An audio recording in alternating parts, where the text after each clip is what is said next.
All right, let's dive into this idea of encourage, don't discourage.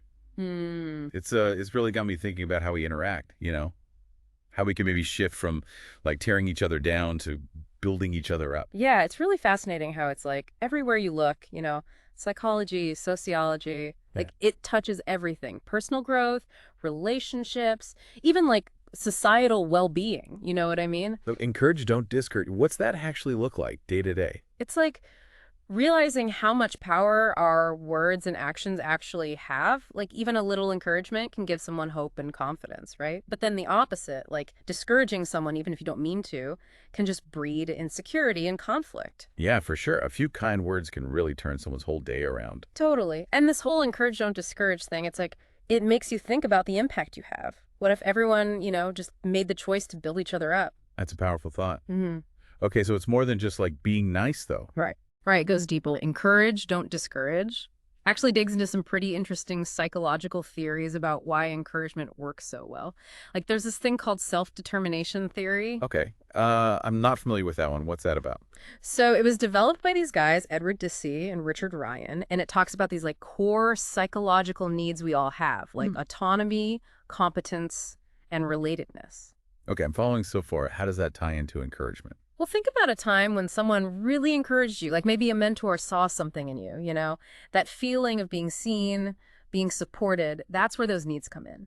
Encouragement makes us feel capable, connected, and that's what drives us to grow.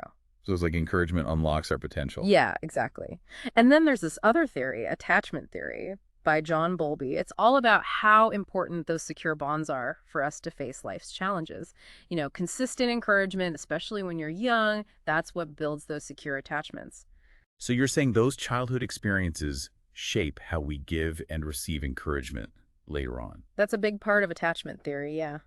Those early bonds kind of set the stage for all our relationships, how we connect, how comfortable we are being vulnerable and trusting. That makes a lot of sense. So we've got the psychology of encouragement. What about like the sociological side? Well, encourage, don't discourage isn't just about individuals, right? It's about how we function as a society. There's this idea called symbolic interactionism. Yeah. It basically looks at how we create meaning through social interaction. So like the language we use to encourage each other. Exactly. Think about it. When we use encouraging words, when we show appreciation, offer support, it's like we're sending these positive symbols that strengthen our bonds, build a sense of community. Like we're creating a web of support. Exactly. And then there's this thing called social exchange theory. It says that relationships are kind of like constantly weighing costs and rewards. You're all keeping score, even if we don't realize it. Yeah. Yeah, kind of. But it's not always about like material things. Encouraging behaviors like listening, validating someone, those are like rewards, right? They increase satisfaction, make people more committed to the relationship. So the more we encourage each other, the more we invest in the relationship. Exactly. It creates this positive loop. Encouragement leads to stronger bonds, which leads to more encouragement. Sounds like the key to healthy relationships. Yeah. But how do we actually do it? Like, what are some practical strategies to be more encouraging? Encourage, don't discourage. Talks about that, Oh, right? yeah. It's full of strategies. Yeah. It's all about shifting our mindset, from criticism to support, from tearing down to building up. Okay, I'm all ears. What are some of the big takeaways we can start using today? One of the most important ones is active listening. It's not just about waiting for your turn to talk, it's about really hearing the other person. When you listen carefully and respond with empathy, that's powerful encouragement right there. Active listening. Got it. Mm. What else? Specific praise is huge. Instead of just saying, good job, try something like, I was so impressed with how you handled that tough situation. You were so calm and you really know how to solve problems. So be specific and genuine. Exactly. When you acknowledge the effort, the specific qualities, it makes the praise way more meaningful. Okay, specific praise, check. What about when we need to give feedback, like point out areas for improvement? Right. Well, encourage, don't discourage talks a lot about constructive feedback. It's about offering suggestions for improvement, but in a supportive way. It's about growth, not tearing someone down. So instead of this report is terrible, it's more like this report has potential. Let's brainstorm some ways to make the data analysis stronger. Exactly. It's about seeing feedback as an opportunity to grow, not a personal attack. This is making a lot of sense. But let's be honest, staying positive all the time is hard. Life gets in the way, we get stressed, and it's easy to slip back into negative patterns. Absolutely. Encourage, don't discourage talks about that too. Those challenges to staying encouraging, especially when we're stressed or dealing with unresolved conflicts. So how do we deal with those challenges? What does encourage, don't discourage recommend? It's all about self-awareness, commitment to change, and mutual effort. Okay, break that down for me. What does self-awareness look like in this context? It's about being honest with yourself about how you communicate. Do you tend to criticize more than encourage? Do you default to negativity? Once you know your own tendencies, you can start making conscious choices about how you interact with others. Like taking stock of your communication habits. Yes. And once you've done that, it's about committing to change, actively building those habits of positivity, constructive feedback, and genuine encouragement. So it's a journey, not a quick fix. You got it. Yeah. It's about rewiring your brain to choose encouragement. And then there's mutual effort that's crucial for building a culture of encouragement in any relationship. Both people have to be on board with shifting those communication patterns from negative to positive. So it's about a shared commitment to building each other up. Exactly. It's realizing that encouragement is a two-way street, something you build together. This is so insightful. I'm already thinking about how I can apply this in my own life. But I'm really curious about how this plays out in romantic relationships. They can be so complicated. So how does encourage, don't discourage, help us navigate love? That's a great question, and it's a big focus in the source material. It actually has a whole section on how encouragement can help build and maintain healthy romantic relationships. Well, let's take a minute to gather our thoughts, and then we'll dive into the world of encouragement and romantic love. Sounds good. We'll explore how this powerful concept can help us build stronger, more fulfilling connections with our partners. Okay, so we talked about encouragement in general, but now let's zero in on romantic relationships. They can be pretty intense, right? Both the good and the bad. Oh, absolutely. Love can be like a roller coaster sometimes. Right. It's like you need a map just to survive the day. Right. And that's where encourage, don't discourage comes in. It really highlights how this whole concept can be a game changer for couples. Okay, I'm listening. How does encouragement actually work when it comes to romantic love? Well, think about what makes a romantic relationship really thrive. It's that sense of security, feeling connected, and having shared goals, right? Those are the foundations. And you're saying encouragement helps to build that. Exactly. When partners encourage each other, it strengthens those feelings of security and connection. It's like saying, I see you, I value you, I'm here for you. Yeah, I think everyone wants to feel appreciated and supported by their partner. Absolutely. And it ties back to those psychological theories we were talking about. Remember attachment theory. That need for secure bonds is especially strong in romantic relationships. Right, we talked about how those early childhood attachments can really influence our adult relationships. Exactly. So when partners encourage each other, they're creating a safe space, a secure base. It's like a haven where they can be vulnerable and know they'll be understood and supported. So encouragement creates that safe space that's so important for intimacy. That's a great way to put it. And that sense of safety helps couples handle challenges better because they know they have each other's backs. It's like building a fortress of love and support together. Exactly. And that's way stronger than a fortress built on criticism and negativity. Okay, attachment theory, check.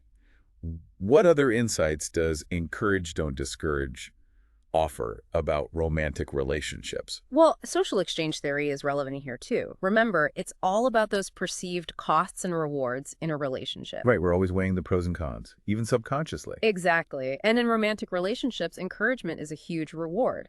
It's like putting money in the relationship's emotional bank account. So compliments, acts of service, words of affirmation, those are all like currency. I like that analogy. And those deposits build up over time, creating this sense of abundance and security. And criticism and negativity are like withdrawals. Exactly. They drain those emotional reserves, and that can lead to resentment and disconnection. It's like that saying, it takes 5 positive interactions to make up for 1 negative one. That's a good point. It shows how crucial it is to keep that balance between encouragement and discouragement in check. Okay, so we've got attachment theory and social exchange theory. What else plays into this dynamic of encouragement in romantic relationships? Well, the source material also talks about emotional intelligence. Emotionally intelligent partners are just more tuned in to each other's feelings and needs. So they can read the signals and respond in a supportive way. Exactly. They're more likely to know when their partner needs encouragement or when they just need some space to process their emotions. Like they have this sixth sense for what their partner needs emotionally. Yeah, that's a good way to describe it. And that sensitivity goes a long way in building a harmonious and fulfilling relationship. Okay, so we've covered some of the psychology, but encourage, don't discourage also looks at the sociological side of romantic relationships, right?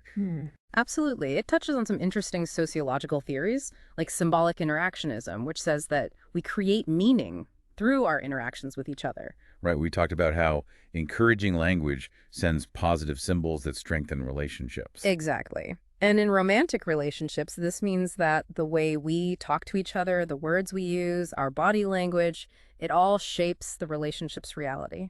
So encouragement helps create a positive story within the relationship. Precisely. It's about writing a love story together, full of support and mutual respect. Like we're co-authoring this beautiful love story. Exactly. And that shared story becomes the foundation. It influences how you see yourselves as a couple and how you face the world together.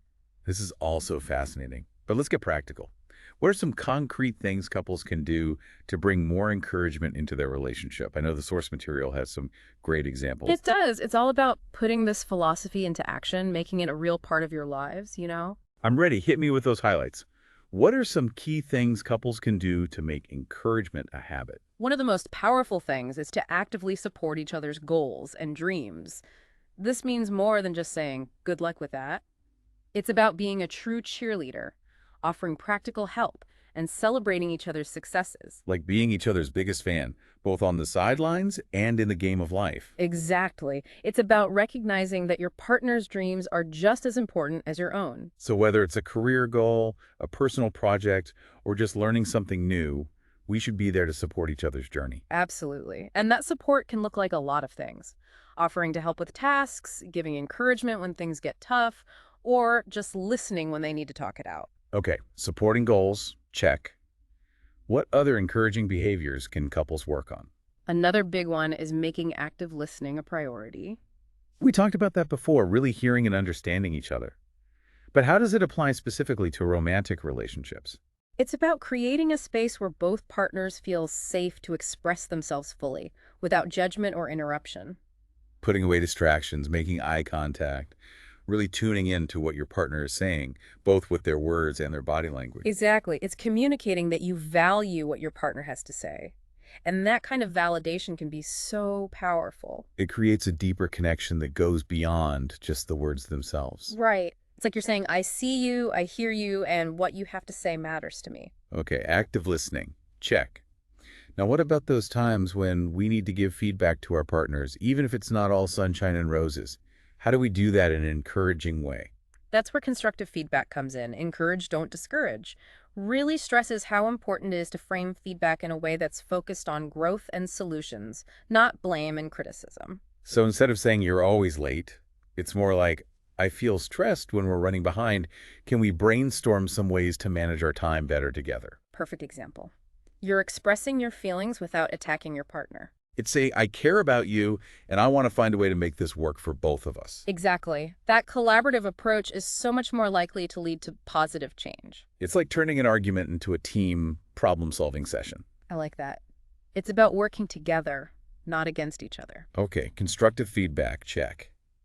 What other encouraging conflict resolution strategies does encourage, don't discourage offer?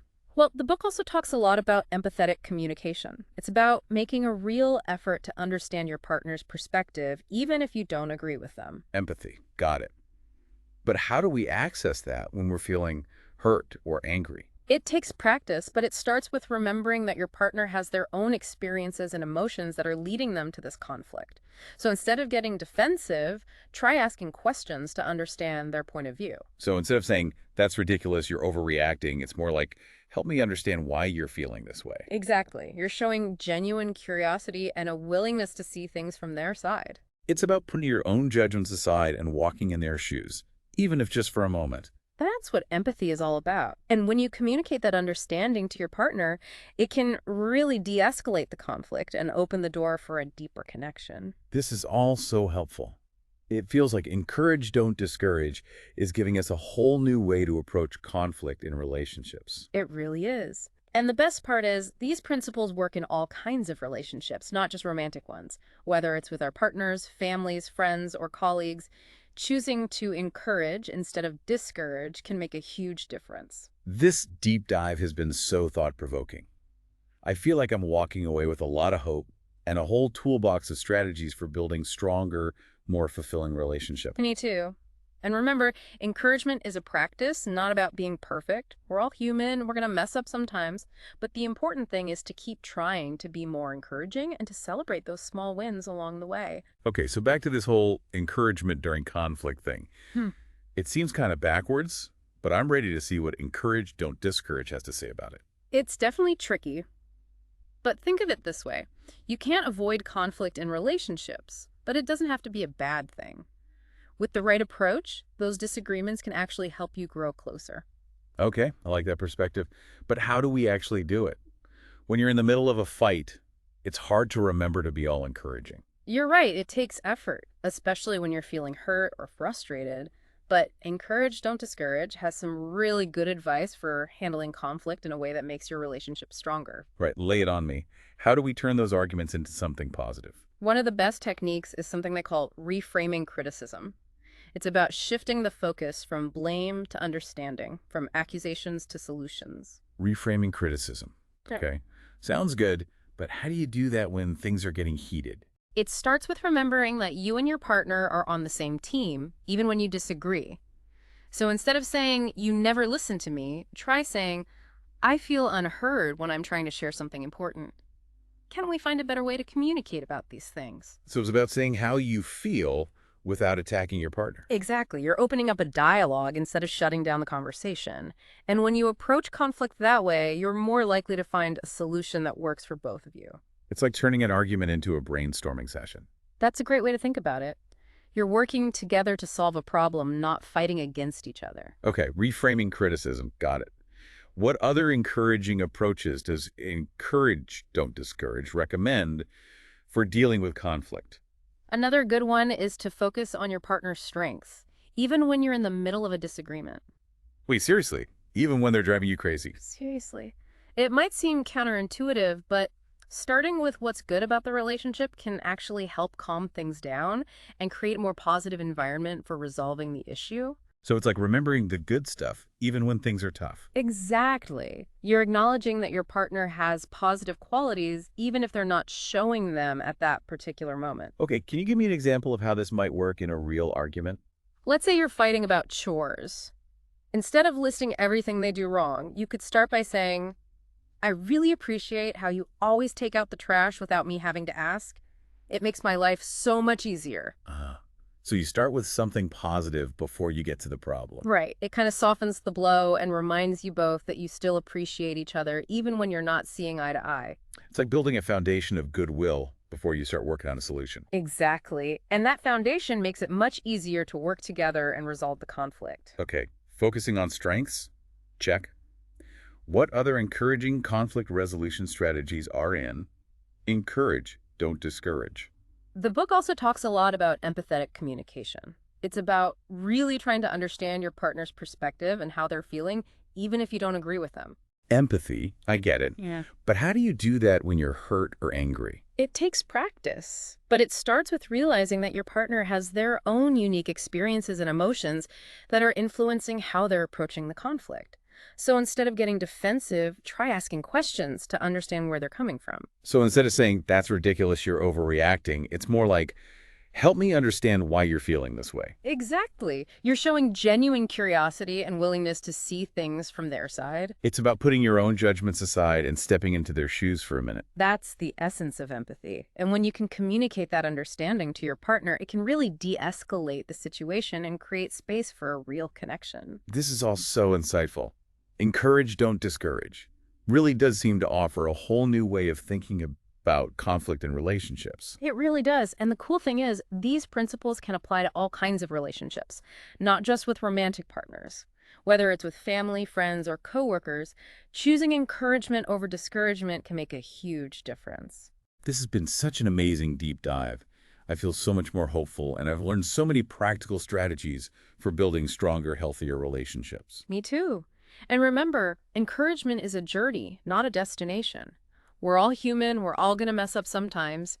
The important thing is to keep trying to be more encouraging and to celebrate those little wins along the way. That's a great reminder. So as we wrap up this episode, I want to leave our listeners with a challenge inspired by encourage, don't discourage. What's one small act of encouragement you can do for someone today? It could be a simple compliment, a helping hand, or just listening with your whole heart. Because even the smallest acts of kindness can ripple outwards and make the world a little brighter for everyone. I love that challenge. Let's all spread a little more encouragement today. Thanks so much for joining us on this deep dive into encourage, don't discourage. We hope you've enjoyed it and that you'll keep exploring the power of building each other up. Until next time,